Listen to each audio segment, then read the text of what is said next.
السلام عليكم ورحمة الله وبركاته. تماشاوانين هيجا ومخير هاتن برنامج روجف تايبت إيشف برنامج تايبت تم پیش بریونه و کی کو ون دناو روجه ده جی اکرانین ما تعقیب دکن لدياربكر لعمده طرف اتحاد العلماء والمدارس برنامج تراست کرن جوینا عالمان یا سیمین و برنامه گلک عالمین ترکیه و عراق سوری ایران لدياربكر لهف جوینه و در حق هناك مسئله عنده خبر دادن امجی و برنامه به و مناسبت راست دکن دناو روژه دجیش خواهج برنامه کوش طرف اتحاد العلماء هاتبو ترتیب کرن به آوائه کی زندی سر اکرانین و تماشا دکر ای شفجی دم میوانه می بقیمت گرنگ هنه میبان را لسر اهمیت و جوینا عالمان و در حق مدرسیان در حق اهمیت مدرسیان و عالمان امی خبر بدن ام پیشی میوانین خود تختیمی تماشاوانین خود بکن اربیلی هاتنه جولیری هاتنه میوانین ما زانینگه ها صلاح الدین ماموسته دکتر احمد میرزا خیراتن سرشاورات ماموسته و دیسا اربیلی دکتر عمر عبدالعزیز تمثیلکار اتحاد الاسلامی کردستان خیراتن ماموسته سلیمانیات او سلیمانیاتن سرشاورا ماموسته ام برنامه ایرو ام تخوازن دست پی بکن ون سریع اول بخیر هاتن سر شاور هاتن ریک دورون هاتن جبو جوینا عالمان و اف جوین چوادیت سالی چوی دجیش خواه ون دهاتن و برنامه کوش طرف اتحاد العلماء تیراست کرن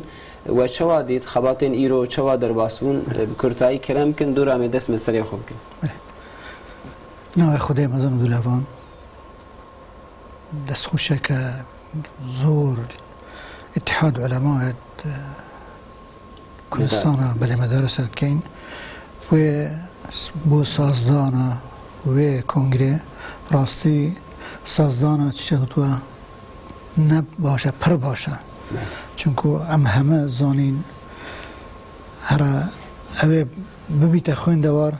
دبی چه تمام کرد دبی چه ملکی رو خویندن مدرسه لیره دا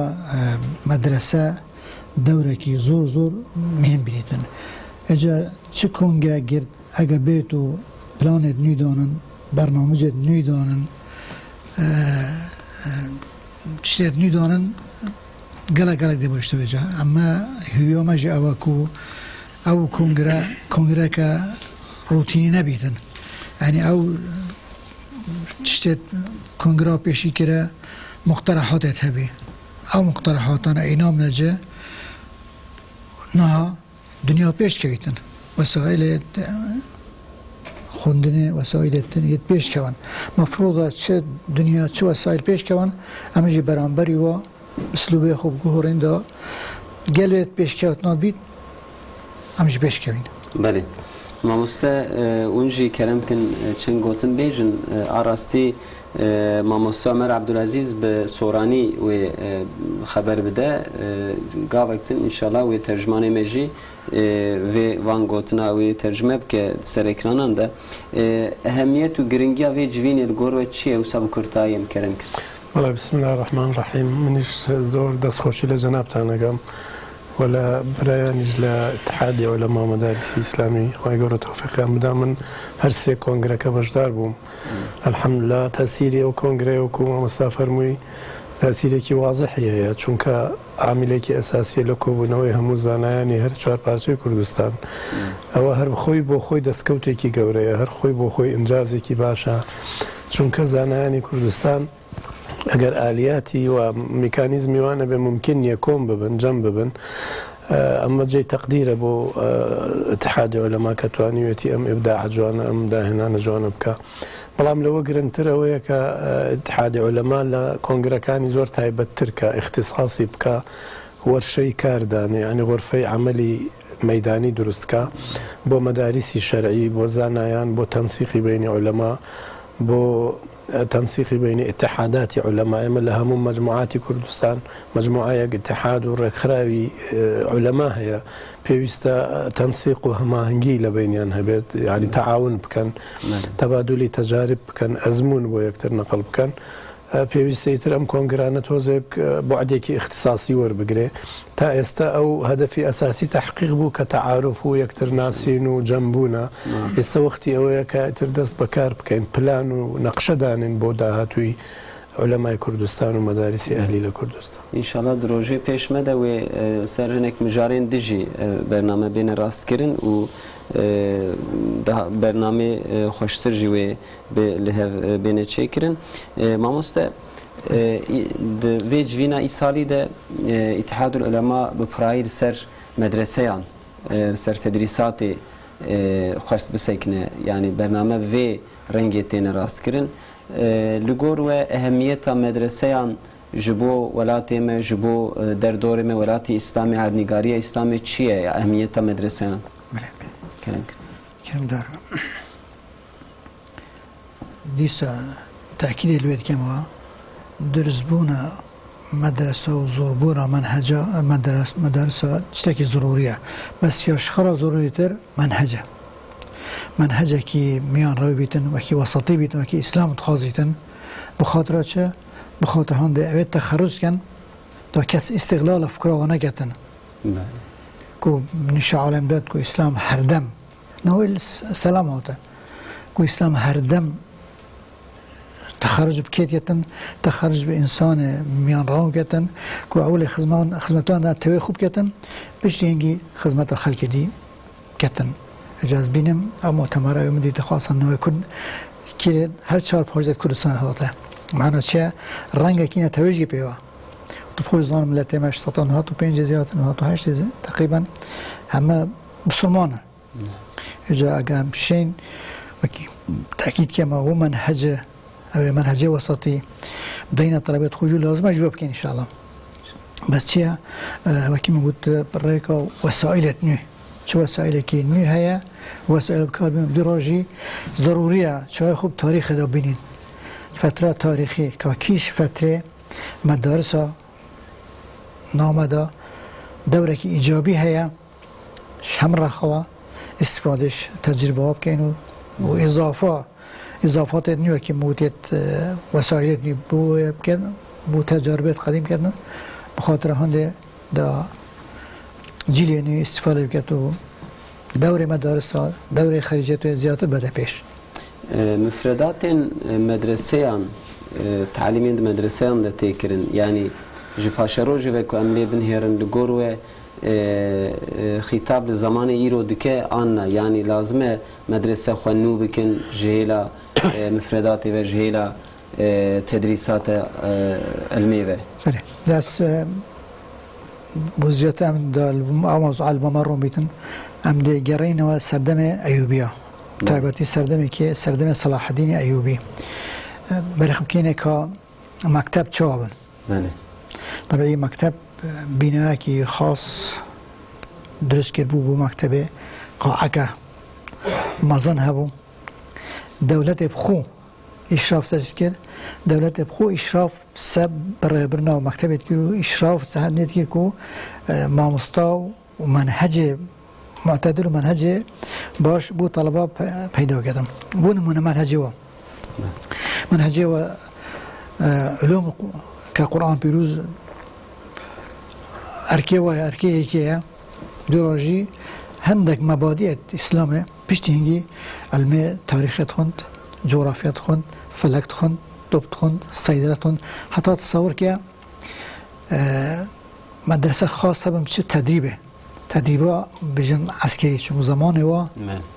بس نقول لي بس زمانه أو تجتهبوا زمان صلاح الدين الأيوبي يعني كو جهاتك الرسمي بو بن إشراف وابو أو تشتكر بس معنا هني أو نكواه هنجي هاي همش نوع تطبيق بس خاصة حياة تطبيقي يا عملية أو تشتكي قال كي باجبو لكن موجود علوم الشرعي زائدا علوم الطبيعي كي بيجنا كيمياء وفيزياء ورياضيات أو بابتا بين النوم منهج ده بس جوري عقلته طرو جوري عقلته يعني بالتالي ننسر علم إسلامي علم برخينا سردم صلاح الدين أيوبي آية دولتك تشكيكي آنها دولتك بقوة بآنها بسد دجميت خوكي ظالبون آنها هوا همه هبون معنا ويا او تشتا انعكاس ابو چه انعكاس ابو دوره مكتبه اگر مكتبه كوبيز دوره خونه دید با احتمال واجه او سرکوت که او سرکوت ند بی او سرکوت ناکی خوب بله ترجمانی ما هات یانا او شعبه ترجمانی ما هاتیه او جمر ترجمه بکه ام جه دکتر عمر عبدالعزیز جی سوالك بكن تمثيل كاري اتحاد الإسلامية كردستان سليماني ميواني ميه تماشاواني نجام جارك تنجي دوباره بكن ما مستا أحمد قسمك بعسا مدرسة أنكر مدرسة بعالم نابش يعني أم مدرسة تعليمي مدرسة عنده عالم هنا أهمية عالم أجبو متشية وجبو جاركتن مدرسة خانو بكن جاركتن مدرسة فن پیشکش گلی مرج خلقی مرا گرینگی عالمان چیه کرنک بله وكو عرضم كردي وكمان باسكر علماء دورة كبر مزنيوان هي دو دوريوان هي دو روليوان هي يك جوان علاقة دار بپروردهية فقيه وخندفانان وكما مصطبح اسكر دناو ديروكا اسلامي دا مدارس بر روليوان بر گرنگ بويا سوكا نفي بنفي وكميراتكي جبوما بجمايا الحديث يجد بيجي علماء علم شيكريا نمار مال جوان نمايا تاني علم جوان مايا وكما مساج بحث كر زمان بريدة بريس الصال جو تركيا لسردستي ما مستبدع الزمان بروجي زانينجها زهراء تشيبو مدرسة زهراء بو خيال ابو كمدرسه زهراء دوي هزري توفيق بكالبين بديع زمان دخواست كو زانينجها الزهراء نافبرا كيتشيبكا نافبرا علم كفنو علم نو زانين نو زانين كفن سونكو جبروي او دناف زندان دابو ما مستا بديع الزمان ليكولين كربو قالك لسر علم نو هاف شرخ جبر هندي دخواست دنافبرا يك علم كفنو علم نودا بيون يك تشيبكا واجب دوامي علمي أويا مسألة تبليغ ديني وتبليغ دعوة إسلامية هم دزانن اگر علماء تنبين تبليغ ديني بركيم دبي وكن ها لقلق هريمان لقريك ولاتين وكو تونس ليبيا وقلق ولاتين دي وقت تيت ياساق كرن ديت قدق كرن منع علمي باندورا كي بر خراب چه دكال السر علمي أما منعكس بولنا مجتمع يعني نافخل كده فهم ديني وسات شيبوكو فهم كرنا ديني بركيم بو جبر هندي دورة دوما زانايان دورة دوما عالمان جبلي درس داني تبليغ دينا سنك بري علماء دورة كي باشوان هبوية بو پشتیوانی کردن جه حاکمین جه فرمان روان جه حکامین مسلمانی هر حکامکی مسلمان هر سروککی مسلمان اگر علماء پشتیوانی وان بوبن سركفتي بوينا قالك حكاما قالك لفرمان روان ما مستوى عالم بونا وكعمر بن عبد العزيز مثلا ما مستوى تايبتي وان هبويا جبرت سبوا جبروي بويا كو ما مستوى وعز بداتا سروكي بداتا فرمان روايه هر وقتك كو او حاكم او فرمان روا غلطك بك عالم جويرا بيجي كو غلطه عالم ديني جهر سي جورين سياسي اخلاقي تدريسي جهر سي تشتان باندورك برمزن هي حتى بيت پشتیوانی علوم شرعي جبوتي جبوي عدل دناف ملتي دناف جواكي دا تشيبي حتى او حاكم او سروكن ولاتان دا جكار در نسن يعني ج سيستم در نشن ز قران وحديث در نشن بعضی كان كديكتاتور بون قالك جوان حاكمان كو ديكتاتور بون جبرت سبويا جبروي بوا مفاج ما مستاو عالما نستان دي براستي برو غلو يان برو طرف وتبذير ودوري لا جبر هندي اوانا وقت مفاج عالمان نستان دي دركتين هوليو بشكل كي نراست نقل علوم الشرعي لنا مجتمع إيشا دناف جواك جيدا أو فهم ديني أو فهم كرنا دينو أول أو أخلاق قيمة إسلامتي دريك عالمين دريك مليان دهاتي دريك محراب ومنبران هاتيا أجر محراب ومنبرتونا بي جواكا مسلمانا جواكا إسلامي خراد بي هون دبين ميديا ناف ولات المسلمان دا دي خزمتا تشتي نباش دا براستي همو دناف خزمتا سيكولار ودناف خزمتا علمانتا دايا دناف شما جبروي باندورا ديني لسرويتونا جبر هندي جهمو آليان علماء دوري مزنيوان هي رولي مزنيوان هي حقيقة كوترا ملح البلد علماء ملح البلد وكي هاتي قوتين علماء ملح البلد علماء ملح البلد براستي يعني دورك مزنيوان هي براستي دناف جبا كده اگر علماء نباش يجيبن نيجاتيف يجيبن زرارك يوان زيده شقاس علماء باش منفعتي ومفاوي هي اگر عالم نباش بو او قاز زراري هي او علماء كودقال حاكم وظالم وسيستم ورجيم عندنا زرار دنا ديني وزرار دنا خلقي يعني بغلط خلق تربية شما چونك بغلط خلقي فين دكان خلق بغلط جوان فين دكا شما قوتاري وان قوتاري كنا راستا جبر هندي لهر وقت كده كو اگر علماء نباش بون اگر علماء لسريك راس نبون روشها خلقي جي خراب دبي ونباش دبي علماء باش هبي جبر هندي دفي سردمي دا اگر علماء باش هبي اگر سازيين باش هبن جبو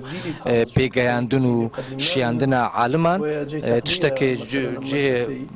تقديره بونمونا مثلا مدرسه اتحادي مدارس اتحاد علماء انها ليفر حق خويتي وعندك برز دنرخين برند دبينم شونكا تشقاس اوان مدرسان فكان تشقاس علومي هاف شرق بخوينن تشتنو بخوينن او قاز بوج فاكي جباش دبين كير دسته قاتل دابه و كشتن چه دسته دكتور دابه و باش يعني تداوي چه به و كي كوغو يعني عالم كنا لايق ويا علمي بنا وجي زرار بده در دورخو مروا با خود جورازي به ماموستا احمد میرزا لهيلا كردستان عراقي ام بيجن جيلا فرمي و روشا مدرسيان چیه جره استاتویک فرمی هي آنها و ام قسمك بحثا تعليم مدرسه هم بكن يعني ايرو درس تعليمي كد مدرسه هم تيكرن چخا خطاب لزمان مد که ايرو ام دنهرن ولات الاسلاميه تبدون اشغال دانه هر جامعه ام بيجن فكرك درتش خوره قرآن و سنت الگورخو ام بيجن ددني شاندان اولوي فكري كي دردخه جوي هلي ده ام قسم بحث مدرسه يمكن خدای وام زانین اسم آگاه مدارس الرسمي هي التربيه ام بيجن التربيه سرب تربيه اما مدارس دي كان براست سرب اوقافنا شبه عند منظور اطلاع ثانيه بس ام حس كاين دي ساد بيجم او مدارسات ديني جي بلا جير رعايتها وزارات بيتون اگه که اهلیج بکنه دیسا او اهلیجی سر جهته کی بیتن کو جهته معتدل بیتن يعني حقيقة مدارس بدته أنا استفادهش خبرة مدارسات يشوانش مدارسات إيراب كتن بهندي كام مدارسات إجواك بيجي أنا وخلق كي حس كتن كا خلق كي حس كتن تشتويره دا دي ساده بيجنوا أبي تشنوير دا فكرة كمعتدل منهج كمعتدل بدنا كده دورة كي إيجابي نوع مجتمعي دا بينن چونكو بيوسته بله جهلا دیروکی و اون بحث مدرسه هم بکن جوکی در مدرسه هم بیشن دست بکرنه حتی نها قسمی که هم بحث دیروکی بکن خود او ازان چند تاریخ اسلامی چند مشاکلات و مثلا زور بن افکار زور بن برانبری ویجی مدارس زور کره بخاطر چه بخاطر هنده که منهجه که معتدل بلاو که تمنا خلکی دا اوید که فکرها و منحرف که بین نو دا مثلا بو نمونه زمان سلجوقیا او حركه بو بس الزمان ايوبيا واضح تر بو دیسا بو زمان ايوبيا واضح تر بو چونكو ايوبيا ونكر كو گلک وکی بیشن خدان دستالات مثلا هیچ زنگین آن نویکن او پارس مدارس صرف که آن مدارس شکن بلکه حکمت وکی من گویی اشاره داره حکمت اهتمام تکن نه که باش اهتمام که زور باش لیدم اگر به حقیقت زمان ایوبیا فتره که نوعی بو مدارس گلک لیزور بود چونکو بو ظروف صلاح الدین پیس بهنده بو هم مدارس فکری خاصة قضية باطني هبون اسماعيل بين اكي بيجن فرقه كبيره فرقه باطنيه اخو فرقه اسماعيلي قالك تاثير عالمي كير افكارته زور سلبي بنا مجتمعي ده فرق وجود ده شبيتين جوا مدارس شكرا بين رعايات الدولة بخاطر انها افكاره زيادة تطور بكت ما عدا هنيش دي ساد بيجمع مدارس زمانه ايوبيه زور فرق خبون زمانه عباسية خدا بزمانه كو عيد بيشوش السلجوقي حتى عثماني وممالك عثماني كو باش ايوبي هاتن تشاول مدرسة كيكن تشاول مدرسة ايوبي كيرن بو بيش اصلا مكتبه وبو اهتمام دار مكتبه وبو اختيار كنا مع مستعد عالم يتزانا كودا درس جواب دانا وجو سراي هو خريجي مثلا ايوبيا بس مكتبه بچكانا كنا مكتبه هم عمره كنا وبو هم مستوياتش كنا بو بچكا كنا دو بيجني كتاتيب بو جاحلا كنا بو عمره كنا حتى بو علماء بخو كنا علماء شرنيه وهمش تكي بزانيتن علماء شو ماستر هاي شو زانات درسات عالمش عفوا درسات عالمش خو كمتر چونكو بو ام تسليمات بيجي ملاي 12 علم شو 12 علم ديار لازم عالمه كي ماستر درسات كي شيخ وكسكوت اوجي جتا مستوى جاو نوع مدارس حمل سردم ايوبيا خرا ديار ترنش سردم بيشخو بله يعني بفراي دما ايوبيا ده مدرسه ام بيجن مدرسه زوربون عدديا وزوربون جن نوعيا كما قلت شرنيه الا اختصاص بيتن أنا إلا علاقة بعلوم فقيه بيتن أنا علوم القرآن بيتن علوم ديجي وكما قلت هم بيكوا اهتمام بدا أيوة عفوا بالإضافة كم بما مستوى تاريخ تأكيدني بيجم شبه ماستا أساسي تاريخ طبعا بس مامۆستا پسپۆریاوی دیرۆکە لزمان عباسي وأموي هر لنا دێ سەردەما عەباسی و ئەمەویان هەر دەناو جامیەدا مەدرسە هەبوونە حرمي مزقوت دناف حرما جامعة تدريس هبويا تدريس زانستن إسلامي علوم حديث هبويا علوم قرآن هبويا تفسير هبويا لزمان أموي كانوا دسردم أموي عباسيان دا مدرسة تونبويا مدرسة جدالة وكمدرسين جداد لجامعة تونبون هل دناف جامعة دابونا مملوكية كان كتاتيب دا دسردم مملوكتيان دا مملوكيان دا وكما مصطبح حسكرت طلبي بتشوفون يدي خوندوان بچوك بونو دي سردمي صلاح الدين دا زيادتر گرنگي هات داين مدرسة قاهرة أمو كميناك بالسنين مدرسة دمشق مدرسة يمن مدرسة أربيل سلطان مظفر لأربيل شار و باجار مزن دا مدارس مزن دا نافده هبون يعني تشكرنا مدارسان شولي سلجوقيان بو براستی بریوان مدرسه که وصل نبو لتاریخ اسلامی دا زیادتر مدرسه دناف حرم جامعان دا بوینه دما عثمانی دا جی وقت پشتی سردما عثمانیان جی سردما عثمانیان پشتی صلاح الدین وانا عهدي عثمانية دسردما عثمانيان دا زيادتر فرتر بون مدرسة براستي متأخر ترى يعني سردما عثمانيان سردما كان نيزا مدارسي شرعي زور اهتمامي كدرا دسردما عثمانيان دا قالك بيتا بيدان و گرنگيدان با مدارسان هاتيدان عالمين مزن هبوينا وان مفاور قرتيج عالمين مزن عالمي جورا شهر زوري كان عالمي شهر زوري مينا عالمك مزن بويا دبری فتح قسطنطینیه دا و پشتی فتح قسطنطینیه دا گلک سلطان عثمانی مفاج عالمان استاندیه جبو کاروبار و برای برنا ولاتی هموی وقتان یک عالمان دگل سلطان دابویا وک هفالک تایبت دگلوی دابویا مدارسي شرعي لعهد عثمانية كان دسردما عثمانيان دا مدرسين شرعي دهمو هرمن عثمانيان دا هبوينا ميزانية وبودجي كي تايبت جبوان هات داينان اوقافي وان هبويا عرض وتشتي تايبتي وان هبويا يعني مدرسة زنجين بوينا براستي وي وقت دا وان پارەدایە مامۆستایان معلیمان مدرسان و پارەدایە خوێندەوانان و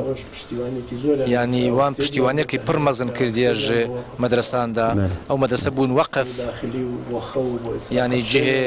ڕازانێ جهێ خواردنێ هەر شتێکی وان هەبووە دەمامەدا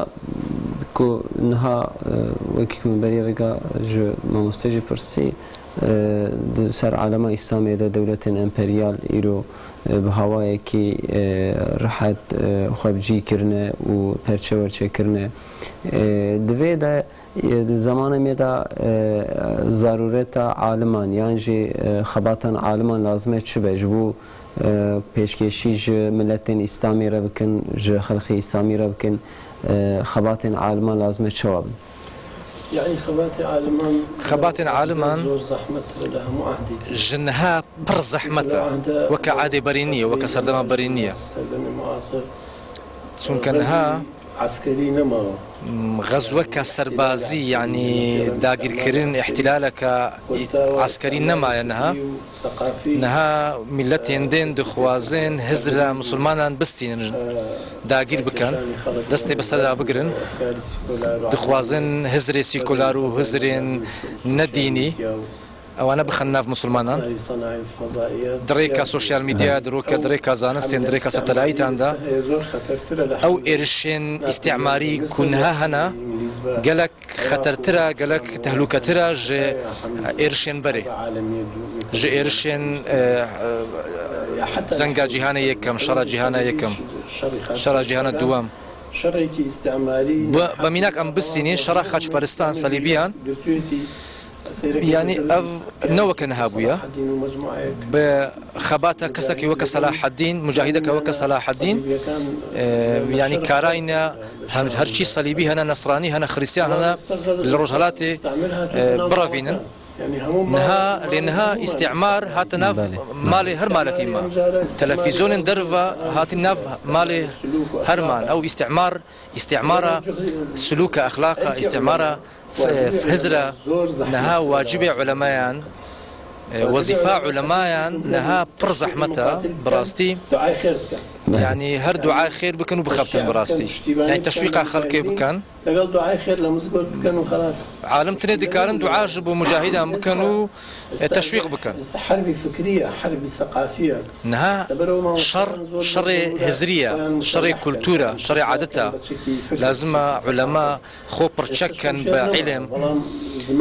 نها شك نمايا لزمان هي قلم عالم كي خو عالم دبينه يعني علم واز مؤسسات علماء جبر هندي لازم السازيين علماء لفكري تخطيط جاليه هزريدا برزنجين بين بروجي وان هبي هزري وان هبي بلاني وان هبي استراتيجيتي وان هبي تشوا برافاني جخوب كان جوي ارشي هزري لانها قالك علماء هنا جكار دركتي جيش دركتينا هزر دركتينا هايوان جخوتنا يعني قالك كس هي بخو عالمك مشهوره لاوكيوي كوريوي زاريوي نوجناكا هايوش دينتنا اگر بريم لمزبكين اگر قوتبا كسك نوجناكا كسك اليكاري خريسيانا اليكاري صليبيانا ندكارات دناف خلق دا بجي نها دناف مالا هموان دا فسادي هزري ما هاتي كرين فسادي هزري زاري ما هاتي كرين پر نورمال خلق هزريوان هاتي خرا كرين أفجي مصيبتك مزنة براستي جبر هندي وظيفة علماء تني وعظ وإرشاد تنا نية يعني لازم نية هرتني وعظ وإرشاد بي لازم كولتوري وان كولتورة كان نوها بي بزانن دقل خورتان شواب أغفين شواب بزان بري خوبدن وان إرشان كوديت السروان أم شواب برسف دينجبو برسيوان لازم دما وان زماني وان نوك بريبي لازم وان پر هایدار بن پر خبردار بن زیاده بخوینن زیاده خبران بشوفینن زیاده علم علمی بشوفینن من ایرو بحث کر کو نبی تنه واعیز دقل جامعه دقل خلق جامعه باخفی اگر وسابی او خلقین کل کافتریا او خلقین کل درفه او خلقین کل میخانه و قهوه خانه او چی بکن ها یویج اسلام تونا کی دقل وان خبردار کیش بو وان باخفی تذكريوان هاتين نفيسين مسلمان شوان دنجي ما بقي جوان اگر ام تني لجامعه بين شو دنجي ما بقي جوان لازم ام للسوشيال ميديا للانترنت لتويتر لفيسبوك لفيديو لجوجل لهر آلية كي ام دقلوان خبر دين براستي شو كان السوشيال ميديا شو تناف همو مالكي همو خريكي موبايله تولي شارشي مزب كلا شارشي خلق همو مجولة فيسبوك مجولة سوشيال ميديا الهرجي كي ميزة موبايل ديك ميزة تلفوني خودك سطح النوادي اشتخرابة صدي النوت سوشيال ميديا تشتي نباشا وقت وصابي تشتي بمفاهمة دنافواندا كاس مفاجوان ناس تيني زيدا علم ومعرفة كاس استفادة لنا كاس مفاجوان ناس تيني لازم جبر هندي جبر ويك لازم عالم بتش ناف خلقي داعي باوردار واعز با ملابي هر كسك بي لازم بتش ناف خلقي بتش ناف جواكي بانواع الرجا شوا او اوروبي او استعمار بهم ركاكي دين نافما لازم امشي بهم ركاكي بتش ناف خلقي وقت خورتك دي بينين تلفونك دستوي دايا تشتكي خراب ميزدكا لازم ام بكارين برفاني بكارين دقلوان خبر دين وقت دما معلم خبر دا عالمك خبر دا لجامعه وصار فكر دكا كنت يجبو هم خلق دكا ليتو دبيني مثلا للشارك وكي باجرك وكي ديار بكري دو قاسي خلق كل جامعه خلق لدرفه جامعه هي ايا غوتاري ما قالوا غوتاري ما دقي جوان دنجي ما دقي خلق درفه جامعه محرومة لبركة أو خلق يكون نهاتي جامعة محرومة بركتها منبر ومحرابة أم شوا جبوان بيجين أو خلق شوا جما فين بكان تو قصل الرهبر أكيد فقد أهلي رهبر تو نهاد ناف تلفزيون الرهبر خبر ديتني أو خلقي كو حج رهبر ديكا جما ميزدكا أدي أو خلقي كو قالوا أو خلقي كو لدرفي رهبرية تلفزيون رهبرية أم شوا دنجي خوب جين نوان أفجي تشتكي بر نيجاتيفا مي براستي نيجاتيفا علمانا هركز بجماعاتي خود خبتي أم بر كيمين دنافواندا لازم دنجي ما بقاش هموان جبروي كي دورة علماء فرزح متنها براستي يعني علماء انها وظيفة بر زيادة ترى بر زحمة ترى جبري شونك بلان ومؤامرة ودربي بر مزن لدرفة دي جبوما جبر هندي لازم روجك برافاني جي اسلام دي بكين روجك صلحي دنافرا سروك خلقي بكين روجك فتنة ام برافاني جي فتنة بكين روجك ام برسفي خلقي دمدينكو شبه سر ديني تشد لبري تناعل العلماء تني تبليغ ديني ذكر لانها وظيفه برمزنا براسي برزحمتي الله خدش فرازي باش حقتي و امبيجن مسألة مهم اني روجل ما مست سر مسألة ما مست عمر عبد العزيز خبر ده ون شتخوازم بيجن يعني ایرو علماء دوره مدا زحمتی اکثر ملیون هی یعنی ایرو ام بیشن سوشال مدیا ام بیشن مدیا جواکی اینترنت تلویزیون و ملت چخاد جامعه ده هر پنج خاطیویر در وی جامعه هی عالم نبتنی ده جامعه ده خطبه ده وعظام بده در وی جیراز ما عالم خو برکی فربدن بر خو و در که ناب ملتی و شد بیشم کرم کرم دارم دیسا تأکید دل هنده که ما تغییر برای باشی شو روزا که چنا بیتن لازمه هم خوب حاضر کن لتأکیده که ما که مکتب لازمه مدرسه لازمه دوره خو یه ایجابی بینیتن بخاطر چه؟ بخاطر او گورانا متوید کن که مجتمع که پاک و خاوین و شولکر و چاپیش کهوتنه بیتن دا بیتجه وکی بیجم مکتب لازمه وکی پیوست احتمام بیدادن او احتمامش بلا رخکی نبید مثلا بس مروی متدین و هی نکدن او گورانکاری لازمه مروی مخلص جهات رسمی جهات علماء و امریکانی که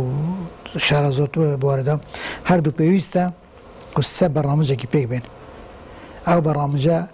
نه که هم خوددور کن دانان برنامجت مکتب نابیت نخو احتمام کسی نداد که کسی تدخلت الا علماء تدخلت برنامجت مکتب که نخیر من ساتو اختراعات کم که دانان مکتب و دانان برنامج و مکتب که جهت مخلص عالمه خمخوری و ملتیه او پیک و من احتمام مکتب بدن بس تنه احتمام مکتبات حکومی بلا مکتبات بلا بکی بیجن او نولین آینی بلا او نه نواد دست خلق کیدا بلا حکمت دیسا جی اشرافه که سواجب کتن بس شروطه كنت شروطات واقعي وعلمي واستفاده مستقبليه بيت بخرى جا اقامت ويتام قوران كاري بكين لازم انتي سادوينا وچه بينا مكتبه چونكو اويت تينا مجتمعي دا الصباح ودوزباكينه اويت خريجيت مدرسينا جا او قوران كاري لازمه منهج المكتبه وماموستا ودعما رسمي ببيتن دا او كسيك وكي هم حسكين يا وكيكو بري خير هبيتن او كسب بيننا ومجتمعي دو بين كارو كاسبيت كارو كاسبيت كتون وشورات عالمي جي برهبتن بله مالا بابا دكتور احمد ميرزا ودكتور عمر عبد العزيز قلتنا وكو هبه داويدا كرام كن كنتنا من برنامج خدمه دەستخۆشیش وە دکەم سوپاسی وە دکەم تشتێکی مەتونە ئەگەر تشتێکی ئێمە هەبێ ئینشاءڵڵا ئەم دەبێژینە مامۆستایان و عالمێن مەدرسەی شەرعی ئینشاءڵڵا وەکەی وێ ئەو تشتێمە بەحەز کرد ئینشاءڵڵا وەکە پرۆژەکە ئەم دەدەینەوەن سوپاسش بۆەوە و خودێ ژوە رازی بێ سوپاش بۆەوە ژ بۆ تەماشاڤانانژی واش بو برنامه وشی شد برنامه دوام کن مال واقع ما مستسر چهار تماشاوان نیجا برنامه تایبت روزه و تایبت ام پیشبری و بون میوانه ما ج عراق هاتبون درباره برنامه کش طرف اتحاد العلماء هاتی راست کردن هفدیتنا عالمان یاسی یمین دکتر احمد میرزا و دکتر عمر عبدالعزیز درباره مدرسه و وظیفه عالمان دوره مدا خبر ده انشالله سبی و برنامه دوام بکه سر اکران رهبر تیوی داشی بزندی با یک زندی میبین سر اکرانا اتحاد العلماء ناوند اتحاد العلماء و برنامه هفدیتنا عالمان دوام بکه انشالله برنامه یکدن ده میدی سال پیش بری و بن امانتی خدا بن